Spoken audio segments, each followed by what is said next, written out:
Hello, kumusta? RG, hello. Good evening, everyone. I'm back. I'm back po. Yes, I'm back. Day Salazar, hello. Sham Shop. Sham Shop, hello. JR Nuesto, hello. Edzer. White, hello sa ating mga viewers. Magandang gabi, Thursday night. So, ano ba kaganapan ngayon sa pageantry? Kung may isi-chika kayo dyan, i-comment nyo lang dyan sa baba. Ayan, quick live tayo. JR, hello, kumusta? Quick live tayo. Ano mo masasabi nyo kay Rendel Caraig ng Los Baños? May laban ba siya sa MUPH? Naririnig mo ba ako, Charlo Ryan? Wala namang echo. Okay naman yung audio. Opo. Guys, sabihin nyo lang kung hindi okay yung audio kasi wala akong headset. Dapat kasi may headset ka dito sa mic para marinig mo yung audio. Anyways, Rendel Caraig naman muna tayo. So, si Rendel Caraig, confirm na siya for the MUPH kasi nga galing siyang Miss Universe Philippines Laguna. And then, dalawa yung nanalo doon. Tourism Crown, tsaka yung mismong MUPH title. So, sa isa si Rendel doon. Pero si Rendel, di ba, confirm na siya yung papadala. Pero, hindi siya lumilitaw ngayon sa mga pageant pages, no? Parang konti lang ang nagpo-post sa kanya. Hindi siya napipick up ng mga pageant fans. Tapos, ang tanong ni Jonathan ba yun? Ang tanong ni Jonathan, kung malakas ba daw si Rendel, may laban siya kahit papano. Kasi maganda yung prototype ni Rendel. Pero, hindi pa ganun ka-solid yung laban niya. Ngayon nga hindi pa siya napipick up ng mga pageant fans eh. Pero maganda si Rendel, matangkad din. Sabi ko nga, lagi kong sinasabi, Colombianang atake ni Rendel nung nanalo siya sa MUPH Laguna. Next, ano tayo? What about Miss Oriental Mindoro? Any thoughts about her po? Sabi ni JR. JR ulit. Ang daming tanong ni JR. In fairness kay Oriental Mindoro, si Richelle ng Dubai. Maganda siya, pero yung look niya kasi artistahin. Yung ganda ni Richelle artistahin. Ngayon, pang beauty queen naman ng Hulma kasi matangkad si Richelle. Maganda. Pero ayun nga, yung ganda niya pang artistahin. Iba kasi yung ganda ng beauty queen versus sa ganda ng artistahin. And makakatulong sa kanya yung malaking following niya kasi nga may content ako about kay Richelle. Tapos ang daming views, umabot ng 200,000. So, dun pa lang makakatulong talaga yung following niya kasi marami magsusupport sa kanya. Though hindi siya napipick up ng ibang mga pageant fans kasi sa ibang mga pageant pages, konti lang yung nagpo-post sa kanya. Pero once na nandiyan na si Richelle, talagang aariba siya. Si Eloisa, sabi ni JRRLHXTRM. Eloisa, jojowain daw. Sabi ni Jigsaw, jojowain. Actually, si Eloisa yung pinaka hanggang ngayon for me sa lahat ng mga confirm, sa new faces category, si Eloisa pa rin yung one to beat para sa akin. Iba kasi yung hulma ni Eloisa eh. Si Eloisa yung yung hulma niya, yung pagka beauty queen niya or yung itsura niya. Yung talagang beauty queen, as in beauty queen ganyan. Syempre natik niya yung height, age, tik niya tapos yung ganda ng mukha niya. Tapos ano ba? Eloisa ganda ng mukha, yung height. Basta, may X factor kasi si Eloisa sa stage. Ang issue lang minsan kay Eloisa, yung pageant party. Yun lang. Yung Q&A niya during the MUPH Laguna, medyo pageant party. Yun naman yung pinagkaibahan niya kay Rendel. Sa mga nagtanong kanina kay Rendel. Pero yung pagiging pageant party kasi, madali na yun ayusin. Lahat naman kasi ng mga beauty queens, memorize naman yung mga answer lang kasi nagtitraining yan. Kakatalo lang yan sa delivery. So, kung aayusin lang yung delivery ng answer, alam niyo yun, yung delivery, yung impact, mawawala rin yung pagiging pageant party niya. Dij, hello Dij!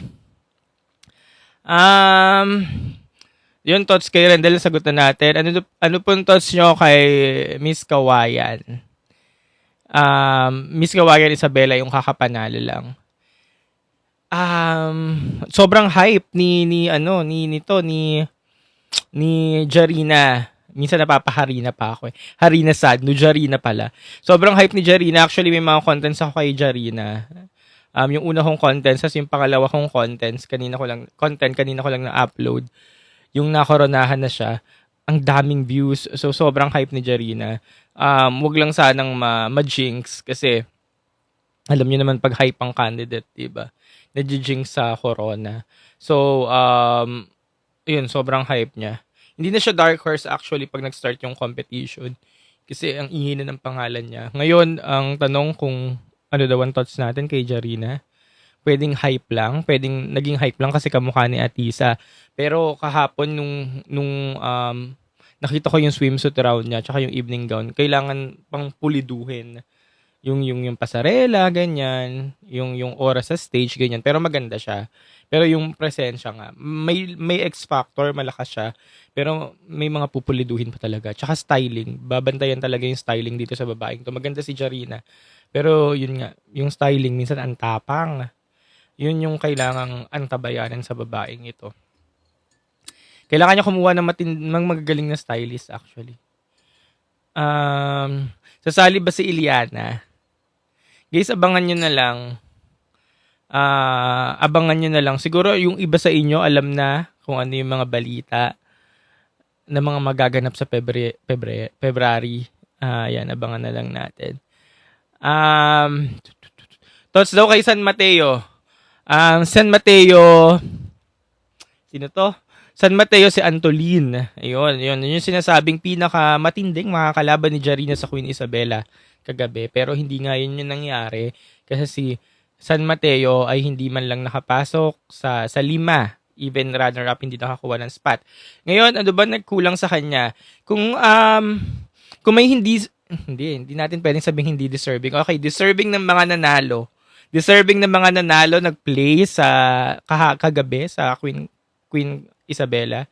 Deserve nila kasi syempre decision yun ng judges, so i-respect natin yung decision ng judges. Saan ba nagkulang kasi San Mateo? Si San Mateo kasi siguro nagkulang sa presence, ganyan. Kasi nga overall din yung kinuhang score dun sa nag-top 5. Kasi may criteria sila, 'di ba? Nilabas naman nila yung criteria nila. Yung parang 10%, 20%, ganyan. So overall, so yung Q&A, hindi siya nag-matter talaga. Kung sino may pinakamagandang sagot, kaya siya hindi nakasagot sa Iligan or what, hindi siya nag-matter na 100%. Kaya yung tinotal siguro yung lahat ng score, hindi umabot yung score ni San Mateo, kaya hindi siya naiakyat sa top 5. Ngayon, anong kulang ulit kay San Mateo? Siguro yung presence sa stage, parang ganun. Yung X Factor. Malakas yung X Factor ni Iligan, actually. Iligan, Ilagan. Sorry, Ilagan. Iligan pala, Iligan City, Ilagan, Isabela. Sorry. So, ayun, malakas ang X Factor ni Ilagan sa stage. Actually, yung pagtawag sa kanya na Queen Tourism, Culture and Arts, yun yung nakuha niya, no? Tapos pagbaling ng camera, ang lakas ng presensya sa stage. Kaya siguro yung tinotal yung mga scores ng mga judges, yun. Sa kanya may pinakamataas, siya yung naiakit sa top 5. San Mateo siguro may kulang pa o hindi pa time, kulang pa, ganyan. O baka lang na-hype kasi hinipe din kasi to eh. Baka lang hinipe na, kamukha to ni Stephanie Gutierrez, kamukha to ni Gazini Ganados. Pero kasi hindi naman yun yung nag-materialize or hindi yun yung nakita ng mga judges sa kanya. Kumbaga, hindi naman tayo yung judges dun eh. Hinipe lang siya ng mga pageant fans. Pero pagdating dun sa finals kagabi, hindi naman tayo yung judges. So, malay ba ng mga judges na umupo dun na, ay, kamukha niya si Miss Universe Venezuela or si Gazini, kaya kailangan panalo natin. Kaya, siguro, hindi rin nila nakita yon. Kaya, hindi rin siya naiakit sa top 5. Pero si Ilagan kasi, iba din yung presensya eh, sa stage. Yung lakas. Buti nga, si Sadnu pa, ito naman ako, Sandu. Si Sandu pa ang nakoronahan na MU Page Isabela. Hindi nila inikot-ikot. So, hindi na pinakawalan si Sandu. Kasi nga, si Sandu, nakuha niya lang yung top crown na Miss Universe, top crown na Queen Isabela 2025. After noon, pinabalik ulit sila sa stage, pinili ulit dun sa 5, yung MUPH Isabela 2025. So, buti na lang, hindi na siya pinakawalan ng organization. Sa kanya pa rin binigay. So, 2 corona yung nakuha ni Jarina kagabi. Thoughts for Cordon. Si Cordon yung nanalong tourism. Kung hindi ako nagkakamali. Tama, no? Malakas si Jarina over kay Cordon. Ayun, tama nga, Carlos. Best finds. Hello. malakas si Jarina, guys. Malakas ang X Factor ni Jarina. Kahit sabihin nung iba, nababasa ko sa mga comment section. Hype lang daw kasi, ganyan. Kaya yun yung nanalo. Pero yun yung maganda sa organization ngayon, sa mga local. Alam nila kung paano mamili. Ngayon, kung itong babaeng to, malakas ang hype, malakas sa fans, may X Factor. Kumbaga lahat nasa kanya, hindi na pinapakawalan. So, maganda yung pagkakapili ng Isabela sa kanya for the MUPH crown. Kasi alangan naman kumuha ka pa ng ibang walang hype. Siyempre, pipiliin mo na yung may hype kasi lalaban yan sa nationals. So, dadalhin na yung probinsya nyo. So, ang organization, hindi yan pipili ng walang hype or weak, sabihin na natin ganun. So, ipapanalo niyan yung best of the best. Eh, ayun, nakita nila yung kay Jarina. Jarina Sando for Cosmo. Kung may Cosmo, malay natin, wala na palang Cosmo ngayon. Anyways, sagot pa tayo. Thoughts kay MUPH Laguna. Ito matagal na natin ito pinag-uusapan si Eloisa. Actually, ayoko nga rin i-hype to si Eloisa kasi ayoko nang hina-hype na candidate. Pero wala yung lakas ng ano ngayon kay Eloisa eh. Ang lakas ng clamor ng pangalan niya. Diba sabi ko nga kanina nung unang live natin, sabi ko sa mga lahat na nakoronahan sa local, kasi mga confirm na candidate na new faces yung category, si Eloisa yung malakas. So, agad maaari, ayoko na rin pag-usapan si Eloisa, i-gatekeep na muna natin para hindi ma-hype. Sabi ko nga, hindi na rin ako gagawa ng content about Eloisa eh. Kasi, na-hype. Alam niyo naman, pag hype ang candidate, diba? Alam niyo yung ano nun. Kaya si Rendel, i-gatekeep nyo na rin muna. Wag na rin natin tinago. Itago na rin muna natin sa Rendel. Wag na natin pag-usapan. Philippine Pageant, hello. Me, ano to? Sabi ni Philippine Pageant, masarap daw sa feeling na karamihan sa local pageant, inaabangan na and marami pala tayong bala. Totoo to kasi na-stick lang tayo sa mga kung sino yung sikat, kung sino may pangalan. Kagaya recently, di ba inaabangan natin yung mga Yana Aduana, Maureen, Katrina Legado, yan yung mga Caitlyn Payton. Inaabangan natin pero hindi natin nakikita na marami pa mga nakatago sa mga probinsya. Kagaya yung last night sa Queen Isabela, karamihan ng mga delegates doon, ang lakas ng mga X-Factor. Ay may mga X-Factor talaga. Parang ilan din sa kanila yung mga pwedeng isabak sa nationals eh, pero isa lang napili. Yun. Kaya yun nga ang ano doon, ang siste. Ayan, dapat inaabangan at sinusuportahan din natin yung mga nasa local pageant. Kagaya na nangyari kagabi, ayan, sa mga probinsya nyo, ganyan. So, i-look forward nyo din sila. Bukas ng Pampanga. Ay, oo nga. Actually, sa Pampanga, inaabangan ko si Kaylin Trajano talaga. The rest, hindi ko kilala. Pero may inaabangan ako sa picture. Nakita ko lang siya sa picture, hindi ko alam ang pangalan. Kasi alam nyo naman tayo, di ba? Pag nakita natin yung mga picture, mabilis tayo maka-pick up na, ito, kapanapanalo to, ganyan. Tapos, pag kilala natin yung pangalan, ganyan. Ibang usapan din yun. Wait lang.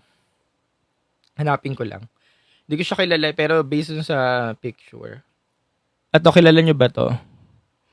Ayan. So, sa Pampanga, actually, marami ding mga palaban. Hindi lang natin kilala.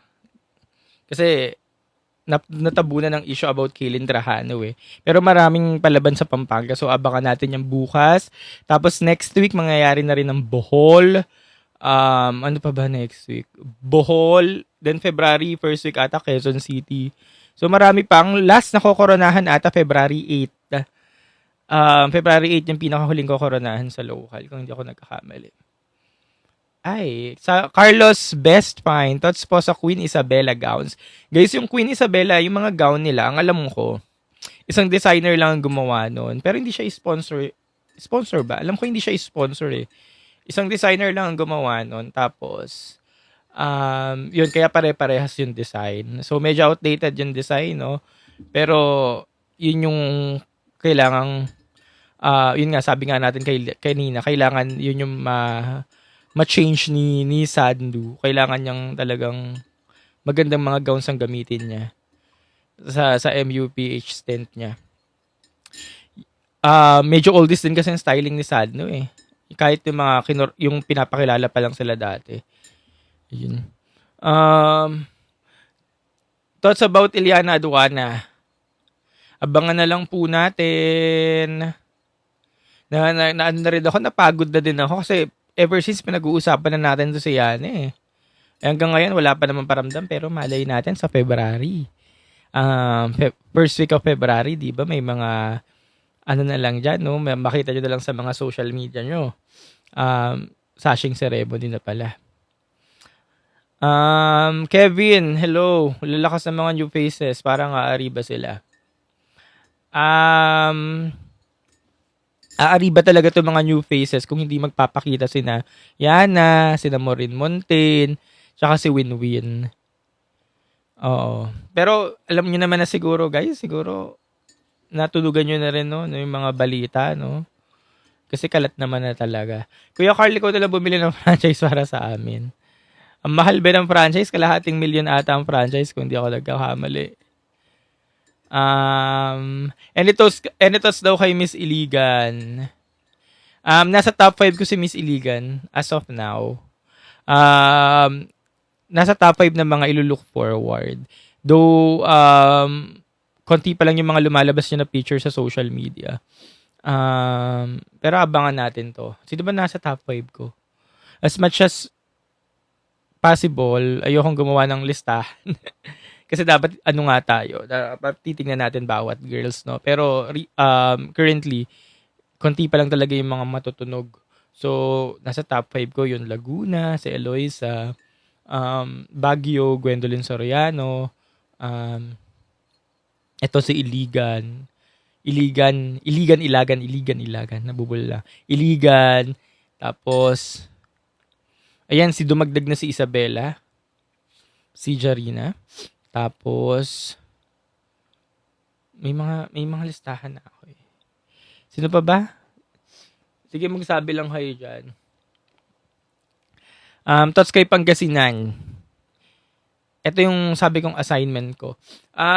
Nakita ko lang yung picture ni Pangasinan, maganda siya, pero hindi ko pa siya napapag-aralan. Hindi ko kasi napanood yung MU page Pangasinan last week. Nakita ko lang yung picture, okay, maganda, ganyan. Pero hindi ko pa nakikita kung paano gumalaw. Pero based sa mga sabi-sabi, based sa naririnig ko, okay din daw to. Ganyan. Chela Falconer, Chela Falconer, Cebu Province. Gabriel Carvalho. Ayun, Cebu City. Ayan, abangan natin dyan mga yan. Orlan, hello. Bakit dalawang representative ng Laguna? May mga ibang franchise, kagaya ng Cebu, parang nasa terms and condition nila. Terms and condition. Nasa clauses. Parang ganyan ang contract. Pwedeng magpadala ng dalawang representative. So, feeling ko, iba yung bayad pag ganun. Kunyari, ang isang franchise, 500K. Pag magpapadala ko ng dalawang representative, baka may dagdag. Parang ganyan. Kaya yung ibang town or municipalities, province, nakakapagpadala ng dalawang representative. Parang Cebu. Ever since ang Cebu kasi, marami silang sinisend galing MU page Cebu. So, ganun din na nangyari sa Laguna ngayon. Yun. Ang Cebu, ang representative nila ngayon 3 galing MU page Cebu. Cebu City, Cebu Province, tapos Minglanilla. Tapos, yung Toledo, tsaka Mandaue, ibang franchise yon. Pero yung MU page Cebu, 3 yung papadala nila. Tapos ngayon, Laguna, ayan, 2 yung papadala. Ganun siya. Orlan, ay pasabog naman pala Laguna pero mas bet ko si Eliana. Ay, pero hindi magagaran si Eliana. Ayun, abangan na nga natin sa February. Diwata, anong meron kay Diwata? 2 or 3 sa MU page Laguna. Si Yana, kung matutuloy ang chika, ang chismis na nasasali siya sa MU page, yung franchise niya, hindi siya outside siya ng MU page Laguna franchise. Parang ibang franchise. Parang Mandaue, Mandaue, Toledo. So, ibang franchise. Pero kasi para ang bali-balita, ang mga naririnig-rinig ko din, ayoko na sa akin manggaling. Pero, yun na rin, mababalitaan nyo na rin pag-confirm na. So, tsaka na lang natin pag-usapan pag-confirm na talaga. May ma-award tayo, sabihin mga tayo dito, di ba? Separate ng crowding sa Queen Isabel at MUPH. Yes, Jaja, separate crowding. Pero technically, ang may hawak ng franchise ng Isabela ay yung Queen Isabela. Sila yung bumili. Pero ayun nga, sineperate crowding nila. Tama ba? Or baka ihinalo na lang. Pwede kasing hinalo na lang eh. Kuya last year, nag-viral ang Iloilo sa local because of Alexi. Ngayon naman si Jarina. Man, hello. Si Alexi kasi, parang 2022 pa lang, inaabangan na. Inaabangan na yung pagsali. Kaya nung sumali siya sa Miss Iloilo nung 2024, last year, since may franchise na nga yung, ano na siya, parang yung MUPH nun, via franchise na yung mga sasali, ganyan. Kaya nag-trending si Alexi. 2022 pa lang kasi inaabangan na si Alexi. Magkaibang kaso naman sila ni Jarina. Hindi ko alam kung saan nanggaling yung clout or paano na-pick up ng mga fans yung itong si Jarina. Kasi nagulat na lang din ako na nasa ano na siya. Nasa social media na. Sabi ko, ba't trending dun si Jarina? Madam Aga, hello po. Thoughts about Tarlac Province Representative. Madam Aga, sino to? Sasha Lacuna, Binibining Kanlahi 2024. Wala akong makuha saan. Trinay kong anuhin to si Sasha. Sabi ko, mama, check nga itong babaeng to. Tagong-tago. Trinay kong pag-aralan kung ano yung caliber, ganyan. Nagtatago sa Instagram. Guys, ito din yung issue natin or concern natin sa ibang mga delegates na sasali sa MUPH. Pakisabihan, wag magtago sa Instagram. Kasi unang-una tayo mga pageant fans, ang unang tinitingnan natin, social media ng mga babae. Or kung nakatago ang mga social media nito, mga wala tayong makita. Yung mga ganyan. Hindi ko naman napanood yung Binibining Kanlahi last year. Alam ko lang galing siyang Binibining Kanlahi. So wala tayong mapulot na materials. Yun. Kaya hindi ko rin siya maiakyat sa listahan. Pero yun nga, mangyayari ng press presentation sa February. Makikilala na rin natin sila isa-isa. So, from there, siguro mag-umpisa na rin mag-post ng mga to. And let's see kung ano nga bang ibibigay ng mga bawat inaabangan natin delegates sa competition. Kadalasan pala mayor may-ari ng franchise kada province. Depende. Minsan mga private business. Depende kung sinusuportahan ng mayor. Parang ganyan. Pero ngayon kasi, karamihan, active ang mga LGU. Kasi alam niyo naman, mag-e-election. Ilan ang delegates ngayon? Ang last na sinabi sa amin na confirm, 80 na. 79, 78, 79, 80. Parang ganyan. Pero marami pa siya madadagdag. Huwag lang magbaback out. Kasi kaya nababawasan yung iba nagbaback out, di ba? Ano po masasabi nyo kay MUPH Butuan? Butuan. Nakita ko pa lang yung picture niya. Ito yung Pinay na Pinay. Para siyang si Katrina de Marana nung kabataan. Nakita ko pa lang yung picture pero hindi ko pa nakikita paano gumalaw. Pero yun nga guys, after press presentation, sunod-sunod na rin naman yung mga activities na makikita natin kung sino yung may K. Sino pong manok mo this year? Hindi na ako lalayo si Eloisa. Since kababayan ko rin si Eloisa at alam naman natin, nakita natin kasi si Eloisa ngayon ay ayun. Pero as much as possible, ayoko maging bias ngayon sa lahat kasi gusto natin i-check natin lahat ng mga delegates, diba? Kasi mamaya ma-Chelsea tayo eh. May nasagab akong balita kay Win-Win. Pero abangan na lang natin next week. Pero yun nga, kung titingnan nyo rin naman, mukha namang alam nyo na rin naman na mukhang confirm si Win-Win, di ba? Kasi based sa mga pasabog sa social media at kalat-kalat naman sa social media, so mukhang confirm talaga si Win-Win. So abangan na natin yan. Pero yung representation niya, mukhang iba. May chance ba sa MUPH Laguna and MUPH Isabela umabot sa top 5? Bet ko silang dalawa. Maaga pa syempre magsabi. Maaga pa magsabi. Pero guys, itong mga to, since napapag-usapan na ngayon, alam nyo naman, di ba, pag maaga na pag-usapan yung mga candidate, maagang sumikat, maaga umigay ang pangalan. Pagdating naman sa competition, sila pa rin yung may ingay. Ngayon, hindi lang natin alam kung kaya bang mag-top 5. Yun yan. Pero yung, siguro semis kaya na. Ganun naman lagi, kung sino yung maingay, sila rin yung nagsisemis eh. MUPH Taguig si Legado or Maureen. Sinong sabi sa'yo? Pero talagang isa dyan, malamang. Carl, ka-hometown ko si Eloisa. San Pedro ka ba, Lami Love? Talaga. Um, ano ba, matagal ko nang, hindi naman nakilala personal. I mean, kilala in pageantry kasi nga, napanood ko na si Eloisa sa Binibining Laguna ng 2019 tsaka sa Miss Millennial. Pero hindi kami magkakilala in person. Kaya mag-top 5 ni Jarina, feel ko talaga. Sige, tingnan natin. Basta bantayan lang ni Jarina yung styling niya. Sana maganda yung mga gamitin niya sa finals, pati yung styling niya. Kasi magandang bata si Jarina eh. Kabado ako sa Binibining Candidates before nasasali sa MUPH.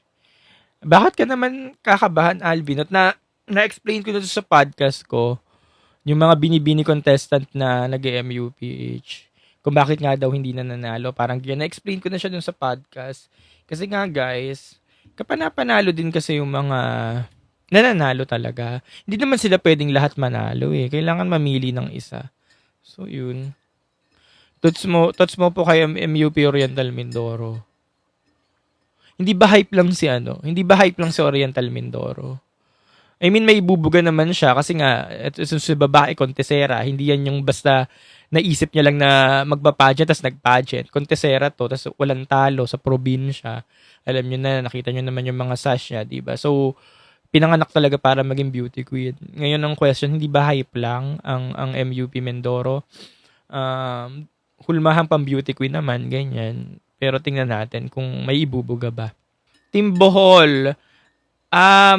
January 31 ba ang MUPH Bohol? Ito, aabangan ko rin to kasi si Tyra Goldman ang inaabangan ko rin dito. Kasi nakakausap ko si Tyra Goldman.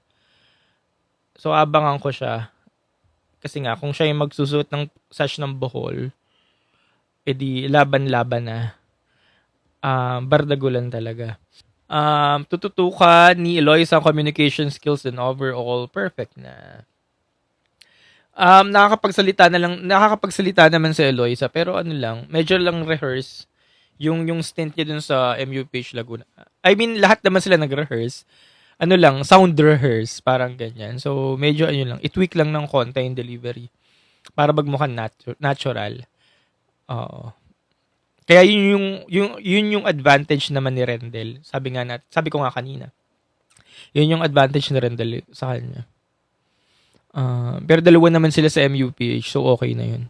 Maureen Montaigne, ayan, abangan nyo to next week. Ako na nag-confirm. Hindi, mukhang confirm din kasi si Maureen eh. Ano masasabi natin? Kailangan niya talagang lumaban kasi ang daming bagets ngayon. Nasa inclusion na si Maureen no, kung sasali siya. Parang, nasa overage na ba? Tama ba? Basta nasa inclusion na siya. Malala kasi mga bagets eh. Kung si Vina man this year, Vina Pravinar, pang-apat na ba? Talaga ba? Pang-apat na ni Vina if sasali siya sa MU Thailand. Kung si Vina daw, sana ibigay na ng Thailand kay Vina kasi parang overdue na talaga to si Vina eh. Sino winner as of now? Wala pa syempre. May mga nilulook forward lang tayo na abangan. Mirna Esguerra, 7th MI. Speaking of Mirna Esguerra, lalaban na si Mirna, 3rd quarter this year. Etong kamukha ni Rachel. Si Rachel of Dubai. Ito yung kahulma niya, si Mirna. Yun yung hulmahan niya, Mirna Esguerra. Abangan natin syempre si Rachel of Dubai kasi nga may clout sa pangalan. So abangan natin kung paano makikipag-compete. Pero hindi pa siya guarantee na frontrunner for the crown. Frontrunner. Hindi ko siya masabing frontrunner as of now eh. May clout lang, ganyan. Kasi iba yung mga category, di ba alam niyo yan? Iba yung category ng frontrunner, underrated frontrunner, dark horse, tapos yung may hype lang yung pangalan. Iba-iba sila eh. Ayun, sabi nga ni Jaja, hype lang. Ayun, hindi ko siya makonsider as frontrunner eh. Kailan ba laban ni Alexi? Sabi ni Madge. April 8 to 21 ata sa Egypt. Malapit na din. Pero ang unang lalaban ngayon internationally si Dia Mate. Nasa Bolivia na si Dia. So, ayun, tamang-tama. Sabi ni Mama Bublu, thoughts kay RHA. Ano Diamante, teka lang. Sa pasarela, wala tayong pag-uusapan kay Diamante kasi gustong-gusto ko yung pasarela ni Diamante. Aqua Boracay pa lang ng MUPH na ano na ako, na napa-wow or yun nga, amazing na for me yung pasarela niya. Hindi lang masyadong na-pick up ng mga pageant fans. Pero ako na-appreciate ko yung pasarela niya. Yun, kasi si CJ yung nagturo sa kanya, di ba? Tapos pagdating niya sa Reyna Hispano, hindi kasi ganun yung parang hulmahan ng Reyna Hispano eh.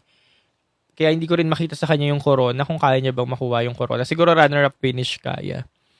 Tsaka parang hindi pa ibibigay ulit ng Reyna Hispano ang corona eh. Parang mag-aantay pa yan ng mga, alam nyo yun, ng ilang taon pa bago ibigay yung corona. So yun, malakas sa runner-up finish. Pero yung corona hindi ko lang makita. Pero walang kaso kay Dia kasi magaling si Dia eh. MGI ba this year si Anita? Wala pa ako nako-confirm na mag-MGI si Anita. Pero based sa mga social media posting, mukhang dun ang bagsak niya. Na-try mo na ba mag-judge sa local pageant? Hindi pa po. Mga ano lang, school, campus, ayan. Nakakamiss na nga mag-judge eh. Ng mga campus, ano daw ang hinahanap, overall pa rin, yung kunyari may mga criteria sila, hindi lang kung sino yung nakasagot, hindi lang yung kung sino nakasagot sa Q&A, kunyari pinakamagandang sagot, panalo, hindi na po yun. Tsaka may nangyayaring deliberation, totoong deliberation. Lahat ng ginadyan ko, nagde-delivery talaga. Kaya minsan, ayun nga, nagtataka kayo, siya yung may pinakamagandang sagot, bakit hindi siya yung nanalo? Kasi nga po, nagde-deliberate yung mga judges. Tapos from there, kunyari, doon sa mga pagpipili ang 5 or 10, doon pinipili talaga yung mananalo. Pinag-uusapan pa siya, ganyan. Just overall talaga. Lahat na na-judgean ko, walang 100% Q&A. Basta yun, may criteria, tapos nagde-deliberate pa. Ayun. May na-judgean ako, 2 contestant na lang nag-deliberate pa. Saan mas bet mo mag-judge, female or male? Depende. Pag masaya yung mga audience, pag hype, ayun. Nag-aaway sila, bakit daw pasok si Miss Ilagan? Ito, nasagot ko na ito, Mama Blue. Kanina ko pa nasagot to. Ilagan versus San Mateo. Guys, wala tayong magagawa. Ayun yung decision ng hurado, ng organization, ng judges. Kasi ang unang-una pa lang, itong San Mateo, hinaip kasi talaga ng mga fans. Kaya yung ganyan yung naging resulta, hindi matanggap. Hype kasi sa social media. Tapos ayun, naungusan nga nung Ilagan. Kaya yun naging result, di rin matanggap ng mga fans. Malakas din yung X Factor ng Ilagan eh. Carl, if Vina sa Tay, tataya ako kay Morin. Vina kay Tay, tataya ako kay Morin. Gusto mong pantapat si Morin kay Vina. Ang maganda kasi kay Morin experience, batak na batak si Morin eh. Pagdating sa nationals kasi, or sa international, like for example, MU, gusto natin yung babae, batak na batak, yung may international experience talaga kasi nakakatulong yun para sa confidence ng babae. Alam niyo yun, iba yung babaeng experiencado pagdating sa international stage, talagang iba yung confidence parang si Michelle D. So yun yung hindi naman gusto natin, gusto ng karamihan, ganyan. Kaya yung iba, dun sila nagbabakon kay Winwin, kay Iliana, kay Morin. Yun yung bet nila. Kasi gusto nila may experience na international stage. Ano ba? Yun yung hindi nga lang natin alam kung mananalo pa ba itong mga to pagdating sa nationals. What's next kaya for Angelica Lopez? Sabi ni Mama Blue. Mama mo Blue. Baka pahinga na din. Ayun, sabi ni Semsem, tama ka doon, Sir Carl, kaya mo rin ako for sure. So, yun nga, gusto natin, di ba, may background na internationally. Pero, ano pang, bukod dun sa background, ito pa nakikita nyo kay Maureen. Kay Maureen Robowitz. Maureen Montaigne. Ano ba baka nakikita nyo kay Maureen? How true na sasali si Dalia Verde? Hindi po. Parang ano lang siya, umingay lang. Parang Dalia Verde for Miss Universe Philippines Manila, pero umingay lang siya. Pero mayroon akong nasaga for the Miss Universe Philippines Manila kung matutuloy man yun. Ayun, tingnan natin. Frontrunner ba sa inyo si Jarina? Masasabi niyo siyang frontrunner or emerging frontrunner? Tama. Or may hype lang ang pangalan. Parang ganyan. Ewan ko, hindi pa natin masabi. Pero sige, sabihin natin yung mga hindi ko masabi, nalilito ako. Sige, sabihin natin yung may mga hype yung pangalan, yung hindi pa natin alam. Siguro may mga hype lang yung mga pangalan. Ito si Jarina, si Rachel, yung Mindoro Oriental, ganyan. Ito may mga hype lang ang pangalanan. Pero pag yung frontrunner na tinatawag, sabihin na natin si Eloy sa frontrunner na yan. Yung dalawang Cebu frontrunner na yan. Bubbling up. Ganda ng term. Ayan yung dalawang Cebu frontrunner na yan. Especially guys, si Cebu City, si Gabriela Carvalho. Kasi kontesera yan sa probinsya. Hindi lang to kilala pero pag umariba yan sa stage, ang lakas ng presensya, lakas ng X Factor, ganyan. Sabi ni Celafil, Tyra Goldman. Ito pag nakoronahan pa to sa MU Page Bohol at sana siya nga makoronahan. Kasi ano pa yan? Dadagdag pa yan. Sino possible dark horse? May sasuggest ba kayong dark horse? Yung parang hindi siya pinag-uusapan ngayon, pero parang feeling nyo bubulaga to. Yung mga hindi natin pinag-uusapan, yung as in wala. Diyos magsasada magpadala ng Miss Iloilo hindi, Miss Cebu hindi.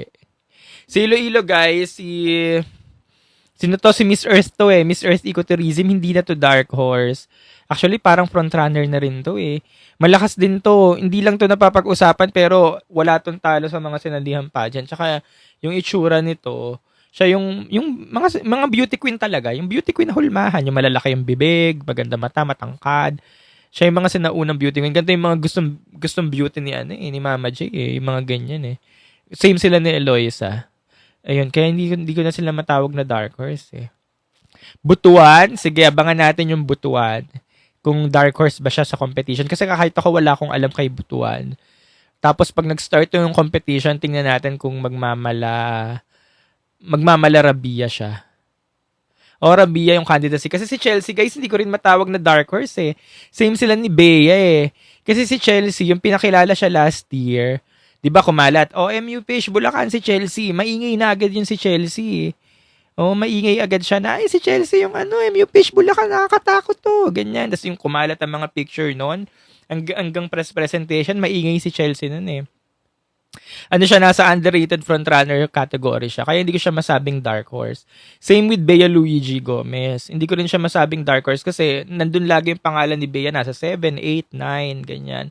6, 7, 8. Naglalaro pero hindi pang top crown. Mga underrated frontrunner sila. Yun. Kaya ang totoong dark horse talaga si Rabia. Kasi si Rabia as in walang ingay ang pangalan nung nag-umpisa yung competition. So ayun, tingnan natin kung sino yung Rabia. So, ayun, Rabia. Sige, sabi nyo nga, Butuan. Abangan natin yung Butuan. Palawan, nag-resign. Dapat may representative na yung Palawan, yung long yung surname. Anong pangalan niya? Basta long ang surname niya, tapos nag-resign. Tapos, recently lang, ang balita nga daw, si Imelda Schweighardt, parang tinap siya na mag-represent ng Palawan, pero tinanggihan niya. So, until now, ata wala pang representative ang Palawan. Southern California and Los Angeles. Once makita nyo sa press presentation, Kyla Jen ng atake. Sige, Iza, ita-take note natin yan. Southern California. Tsaka Los Angeles. Ang problem lang sa mga Filipino community, less yung hype, less yung mga pageant fans. Or less yung mga fans nila, less ang hype, less ang ingay. Kasi nga, alam niyo naman dito sa Philippine setting, kunyari, pag tiga Laguna, ang daming support ng mga Lagunense, ganyan. Pag tiga Baguio, lahat full support ng mga tiga Baguio. Kaya yung mga Filipino community na iiwan. So, parang yung nangyari kay Kayla Carter. Although si Kayla Carter, na-pick up naman niya ng mga pageant fans, matunog yung pangalan niya. Pero hindi 100% kasi hati-hati nga din yung mga pageant fans sa atin. Kasi nga, kunyari, yan, kung tiga-butuan ka, yan, full support ka sa mga butuanon. Ito, sabi ni Celafil, ang bet niya Baguio, Laguna. Guys, si Tyra Goldman, di pa sure pero sana siya talaga yung makakuha ng Bohol, no, para exciting. Kasi masaya rin pag nag-aabang tayo, di ba? I mean, yung aabangan natin, tas lahat mga palaban, di ba? Masaya din. It's me, ito may pinaglalaban si It's me. Ano daw? San Mateo deserves better than the Q&A round. Guys, again, sa lahat ng contest ngayon, ang Q&A hindi na po siya 100%. Hindi porket ikaw ang pinakamagaling sa Q&A, ikaw ang makokoronahan. Lahat ngayon ay porsyento na lang Q&A, like 10%, 20%, overall pa rin tinitingnan. Kaya sa mga galit na galit, sa mga nanood ng Queen Isabela, sa mga tiga Isabela, sa bias nila San Mateo, darating din ng time ni San Mateo. Isa-isa lang. Yun, tanggapin natin yung resulta.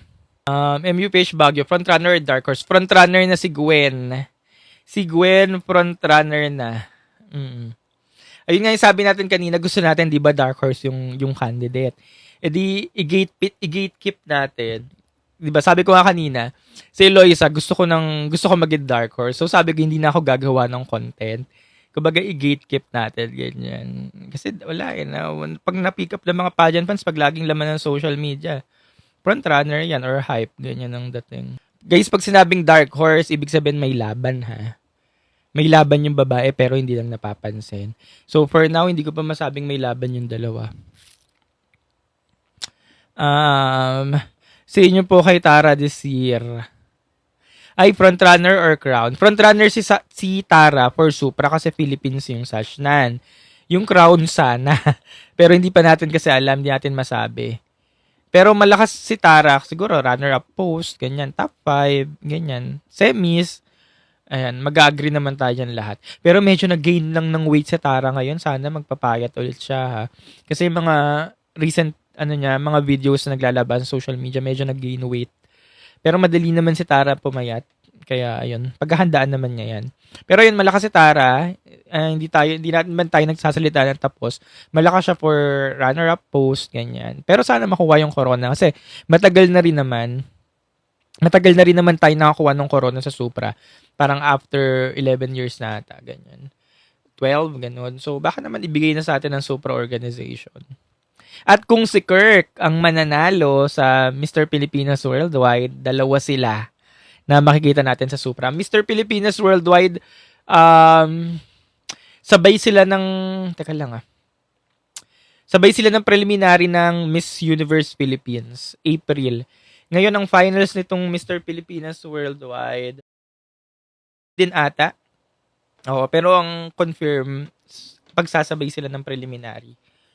So, ayun, sa mga manonood ng preliminary ng Miss Universe Philippines, kung siyempre may ticket, hindi ko lang alam kung bukod yung ticket ng Mr. Pilipinas Worldwide or isahan na. Pero ayun, sulit. Sulit siya. Kasi dalawa na yung mapapanood nyo in one. And ayun, may mga tentative dates na actually yung coronation night ng MUPH saka prelims. Kaya kung balak nyong mag-leave, ayan. May mga dates na siya. Dan, kakapasok mo lang. Dan, ano ba tanong mo ulit? Eloisa Hawad. So, Eloisa for me, ang pinakamalakas na nasa new face category. Sino sa tingin nyo ang susunod kay Eloisa sa mga new face category? Siguro mag-a-agree naman tayo lahat, di ba? Siguro mag-a-agree naman tayo lahat na si Eloisa, no? Sinong hindi umag-agree sa akin? Gusto ko malaman kung sino yung mga bet nyo. Feeling ko kasi ngayon sa mga new face category na nakakoronan, Eloisa yung nasa top 1. Don't sleep on Baguio daw, sabi ni Rio. Si Baguio, sige, pwedeng si Baguio humahabol. Mga Baguio. Based sa performance nila sa mga local nila, isipin nyo yung mga performance nila dun sa local nila. Parang si Eloisa pa din eh. Si Eloisa tsaka si Baguio, magkabatch yan sa Miss Millennial 2019. Although si Eloisa, hindi ata siya nag-semis. Hindi ko na matandaan. Hindi siya nag-semis nun, pero si Gwen, nag-semis siya. Oo. So, yun. Baguio. Cebu City. Iloilo. Ay, tingnan nyo. Ang lalakas sa mga sinasabi niyong pangalan. No? Ito, Cebu City, Iloilo, malakas din yan. Hindi lang natin tinitingnan. Iloilo. Teka lang, napaisip ako kay Iloilo, ah. Iloilo. Kasi sa Iloilo, solid yan sa sa nationals, eh.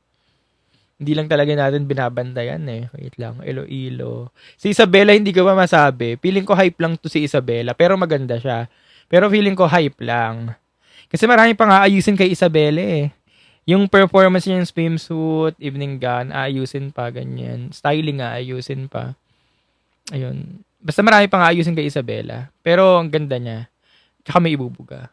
So, yun. Dun lang siguro muna tayo kay kay Laguna, kay Baguio, kay Cebu City, tsaka kay Iloilo. Dun muna tayo sa mga new face category. Hindi naman na sila new face kasi nag-national na sila. I mean, sa mga hindi, ano bang tawag sa kanila? Kasi di bang veteran or ang comebacker, yan sina Iliana, ganyan. So, ang tawag kala Eloisa? New face? Si Piang. Si Piang nga, gusto ko nga si Piang, eh. Ba't wala si Piang, no? Freshman. Di ba kasi nag-national na si Iloilo, nag-Miss Earth na siya. So, dapat nasa comebacker na rin siya. Pero bakit ganoon? Dapat ang ano na ni Iloilo, siya na sina Sheila Palgoner, sina Thomas, sina Chanel Olive Thomas. So, ang tawag ko sa mga to, freshmen. Watson model. Oh, Watson model po. Fresh women daw. Fresh women. Gusto ko yung fresh. So, sina Iliana, hindi na fresh. Fresh women. Grabe yung mga term natin, no? Hindi natin, alam mo, sa natin nakuha itong mga terming. Bagong sibol. Ano man term dapat kasi natin? Fresh bee. So far, sino ang top 3 mo for MUPH? Top 3. So far, sino ang top 3 mo for MUPH? Ito, based lang sa sa picture, sa local pageant nila, tsaka sa kung anong alam ko. Sa background nila. Sa new face, sa mga new faces, fresh faces, newcomer, ayan. Sa mga bago, I'll go for Eloisa Hawod, Laguna. And then second, Gwendolyn Soriano of Baguio. And then third, I'll go for Gabriela Carvalho of Cebu City. So silang tatlo. Tapos, doon naman tayo sa mga veterans. Although, itong mga veterans na to hindi pa confirm. Pero kung sakaling matuloy sila, I'll go for Iliana Aduana. And then, Katrina Legado. And then, sino itong isa? May na ako nito eh. Katrina Legado. Help me. Hindi si Maureen. Help me. Hindi din si Winwin. Iliana Aduana, Katrina Legado. Hindi si Winwin eh. Hindi sila. Iliana Aduana, Katrina Legado. Putol tuloy yung ko. Tony Fowler. Sino naman sa tatlo gusto nyo? Ako, gusto ko naman sa tatlo. Ang top 3 ko naman doon. Si Iliana, si Eloisa, tsaka si Gwendolyn Soriano. O, diba? Nandun pa rin si Iliana sa top 3. Tapos dalawang As every si TikTok pageant guru, Carl Loyola. And I'm your TikTok pageant guru, Carl Loyola.